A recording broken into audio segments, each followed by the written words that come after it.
Uma lúcida análise sobre os acontecimentos políticos com Henrique Prior.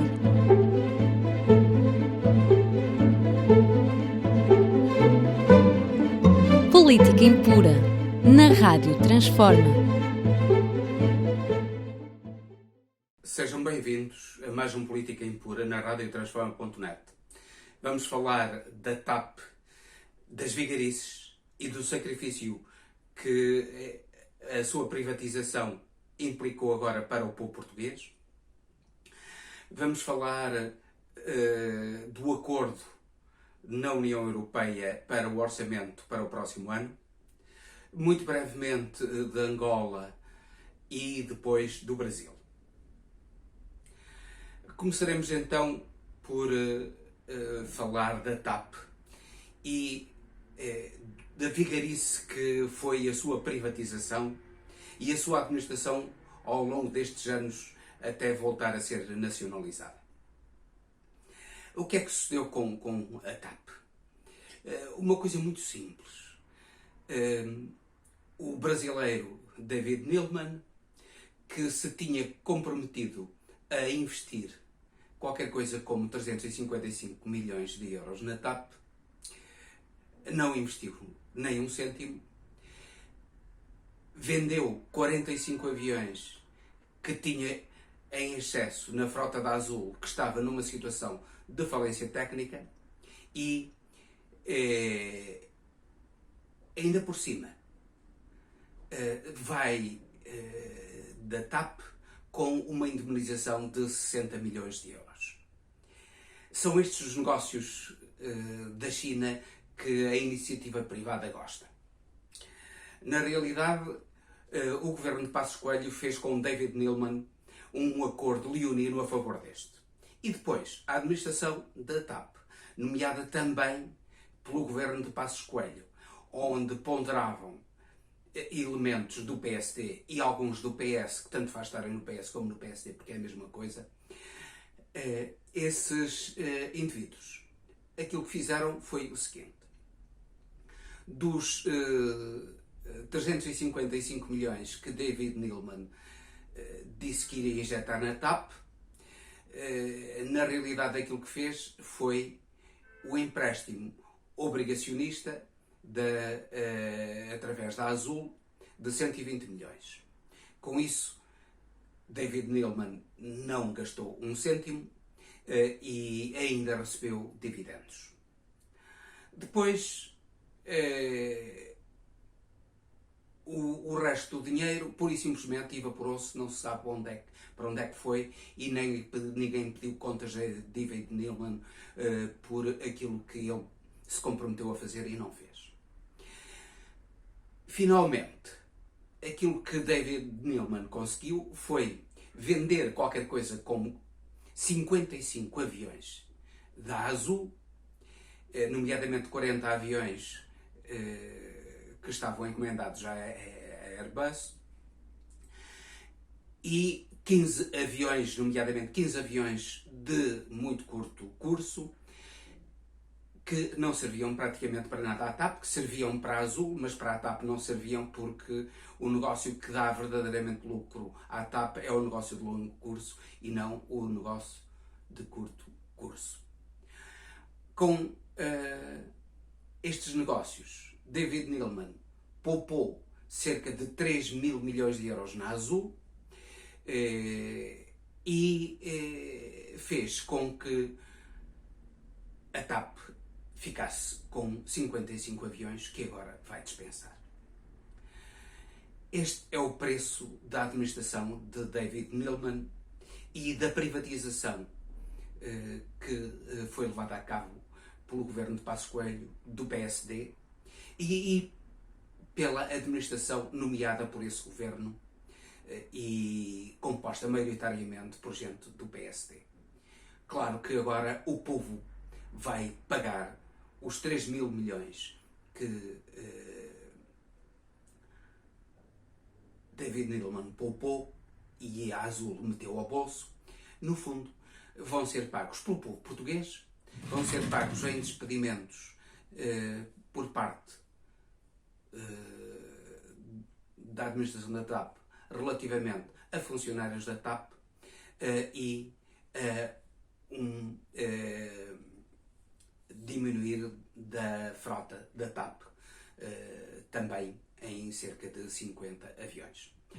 Repare-se, esta é a verdadeira privatização que interessa aos privados e são estes os verdadeiros negócios da privatização de que gostam muito o PSD e o CDS.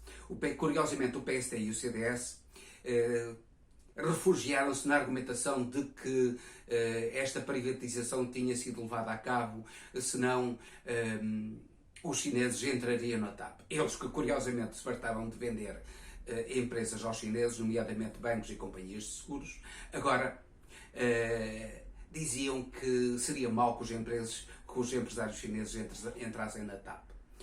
Mas, curiosamente, eles já tinham entrado na TAP através da Azul.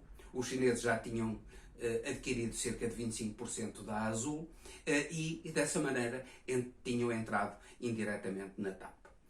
É esta argumentação que a gente do PSD e do CDS faz para defender as suas privatizações altamente prejudiciais ao Estado português e que deviam ser investigadas pelo Ministério Público.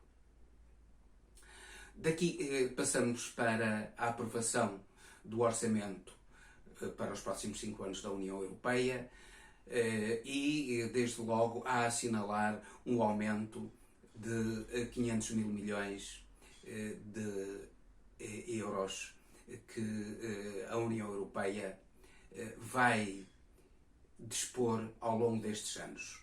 Estavam previstos 1,3 bilhões de euros de investimento, de empréstimos, quer entregas de dinheiro a fundo perdido, quer de empréstimos, e esse valor, essa bazuca, como lhe chamou António Costa, foi aumentada para 1 bilhão e 800 milhões de euros. É um bom augúrio para o futuro e pensamos que esses investimentos irão ajudar muito o Estado português, que já tem sido ajudado pela enorme baixa da taxa de juro nos mercados financeiros que tem vindo a ocorrer este ano. Este ano o Estado, devido à baixa da taxa de juro, nomeadamente que ocorreu ainda recentemente, com taxas de juros negativas a longo prazo, ao prazo de 10 anos, o que está a suceder pela primeira vez na história do país. E com isso, este ano, o Estado português poupa cerca de 546 milhões de euros. No próximo ano, poupará cerca de 743 milhões de euros. Isto é, cerca de 1.300 milhões de euros que nestes 2 anos o Estado português irá poupar com a baixa da taxa de juros. Isso é notável, poderá servir para que o Estado lance dinheiro como já se comprometeu a lançar na economia, nomeadamente com o pagamento de metade das rendas da restauração, e esperamos é que lance mais dinheiro sobre a economia e particularmente para as famílias que têm estado a sofrer uma enorme baixa do poder de aquisição, e esta baixa do poder de aquisição certamente que se irá a refletir no futuro também em dificuldades no que toca ao produto, no que toca ao crescimento do produto que poderá haver no próximo ano. Portugal, com a baixa da taxa de juros e com outra coisa que não tem sido apontada. Apesar da enorme crise que se está a passar a nível mundial e em Portugal também, como é óbvio, a construção civil, nomeadamente os negócios do imobiliário para arrendamento, para a construção de alojamentos turísticos, para a construção de apartamentos para habitação, para a construção de hotéis, tem estado a correr a um ritmo que não era de esperar. E isso vai certamente contribuir para diminuir a baixa da economia esperada ao longo deste ano. Provavelmente não será de 8,3% como o Governo está a indicar. Poderá eventualmente ser menor, precisamente porque a Construção Civil está de uma maneira notável a contribuir para que o decréscimo do produto interno bruto não seja tão acentuado como se previa. Prevê-se também uma redução, e isso é muito importante, no que toca aos investimentos da União Europeia, uma redução das emissões poluentes em cerca de 55% nos próximos 10 anos. Isso é muito importante porque o objetivo anterior era de 40%, agora salta-se para 55%. Isso significa o seguinte: a Europa vai estar cada vez menos dependente do petróleo.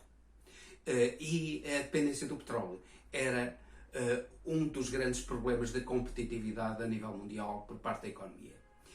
Por outro lado, a economia irá beneficiar com uma reestruturação completa, nomeadamente com as energias renováveis, com o aparecimento das energias renováveis, com o fim dos automóveis, de todos os veículos e provavelmente aviões também, que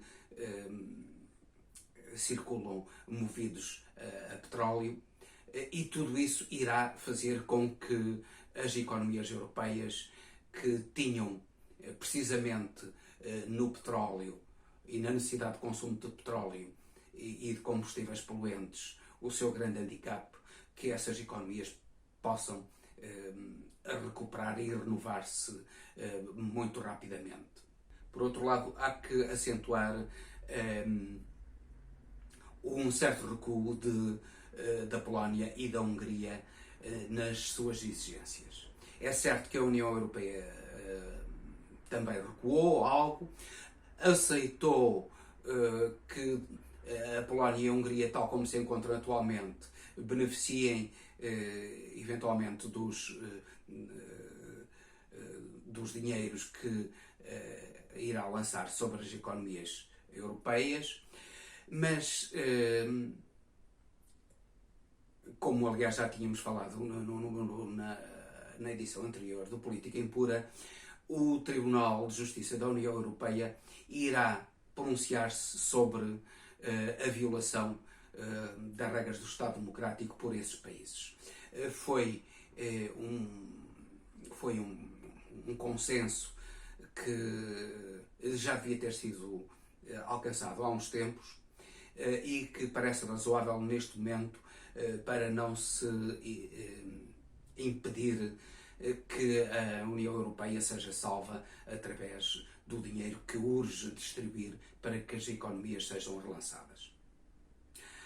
E para que as populações, sobretudo, não sofram tanto com esta crise pandémica. Viktor Orbán, particularmente, que através da camarilha que o rodeia, tem enriquecido enormemente com os fundos europeus, que tem aproveitado sobretudo a camarilha que rodeia intimamente Viktor Orbán, e Viktor Orbán que tem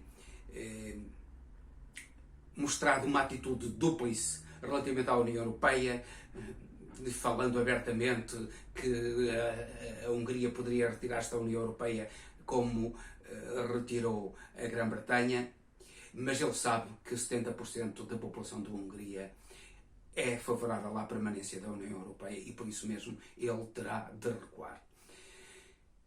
Vamos ver até que ponto é que a pressão sobre a camarilha húngara e a camarilha turca, e a camarilha polaca que se encontram no poder nesses dois países, a pressão irá resultar e a violação das regras democráticas pelo Estado polaco e sobretudo pelo Estado húngaro sejam menos acentuadas ou desapareçam como esperamos. Não deixamos de falar de Angola também, muito rapidamente, porque Manuel Vicente, Koplica e Dino, respectivamente antigo vice-presidente no tempo de Eduardo dos Santos, e os todos poderosos generais Koplica e Dino, braços direitos de José Eduardo dos Santos, altamente envolvidos na corrupção e em prejudicar o Estado angolano, aceitaram agora devolver cerca de 1.500 milhões de euros ao Estado angolano.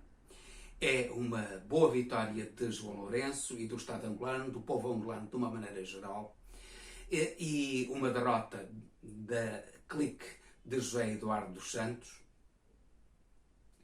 e também uma vergonha para aqueles que em Portugal sempre apoiaram José Eduardo dos Santos e a sua clique, nomeadamente do Partido Comunista, que é um grande defensor do MPLA e da clique de Eduardo dos Santos, mas também o PSD, o CDS e o PS, que foram aos congressos do MPLA como convidados de honra. Não foi, felizmente, o Bloco de Esquerda.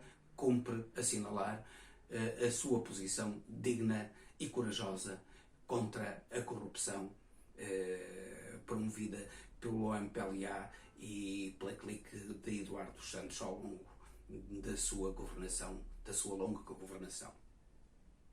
Finalmente, falaremos do Brasil e de 3 derrotas de Bolsonaro. Uma simbólica, verdadeiramente simbólica, com Bianca Santana, que foi acusada de divulgar fake news por Bolsonaro relativamente às ligações da família Bolsonaro e inclusivamente do próprio presidente Bolsonaro aos assassinos de Marielle Franco, e Bolsonaro foi condenado a pagar uma indemnização de 10 mil reais a Bianca Santana, significando que, afinal de contas, nem tudo nos tribunais brasileiros é mau ou muito mau. Outra derrota de Bolsonaro foi agora a ligação da ABIN, Agência de Inteligência Brasileira, para passar informação a Flávio Bolsonaro na sua defesa contra a corrupção por ele levada a cabo com as rachadinhas. A ABIN, comandada por Alexandre Ramagem, nomeado por Bolsonaro, tinha passado informações a Flávio Bolsonaro para que ele encontrasse meios de se defender das acusações que sobre ele eram lançadas de corrupção. É uma muito grave utilização dos serviços secretos e do aparelho de Estado brasileiro em favor de um filho do presidente, e isso deve ser claramente sancionado. É também mais uma derrota de Bolsonaro neste caso. Finalmente, uma outra derrota de Bolsonaro foi na escolha do candidato do Ministério Público para liderar o Ministério Público do Rio de Janeiro. Estavam vários candidatos em linha, um deles, o Marcelo Monteiro, que era o preferido de Bolsonaro. Marcelo Monteiro já se tinha, de uma maneira escandalosa e violando os seus deveres de isenção, manifestado a favor de Bolsonaro, manifestado a favor da política do presidente Bolsonaro em todas as suas vertentes, demonstrando que, afinal de contas, não é um magistrado isento, e na eleição que os delegados do Ministério Público no Brasil, no Rio de Janeiro, levaram a cabo, Marcelo Monteiro ficou em 4º lugar e, portanto, não será ele o escolhido entre os 3 que irão ser apresentados ao Governador do Estado do Rio de Janeiro para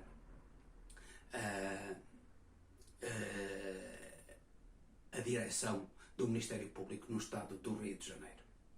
São 3 derrotas significativas de Bolsonaro que, juntamente com a mudança na liderança, quer do Senado, quer da Câmara dos Deputados, irão ser importantes no futuro do Brasil.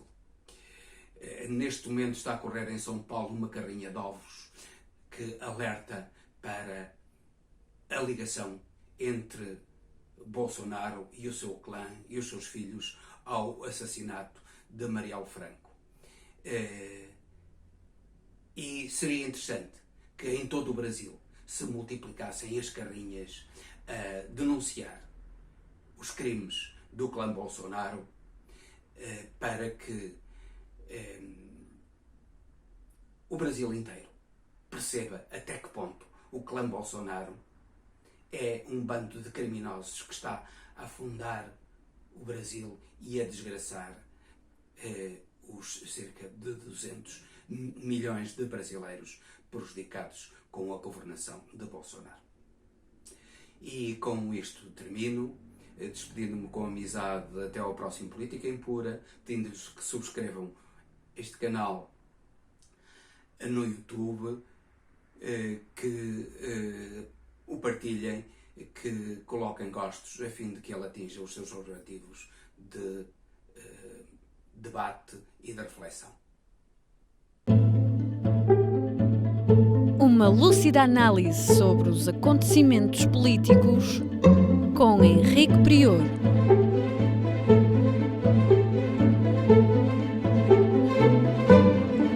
Política Impura, na Rádio Transforma.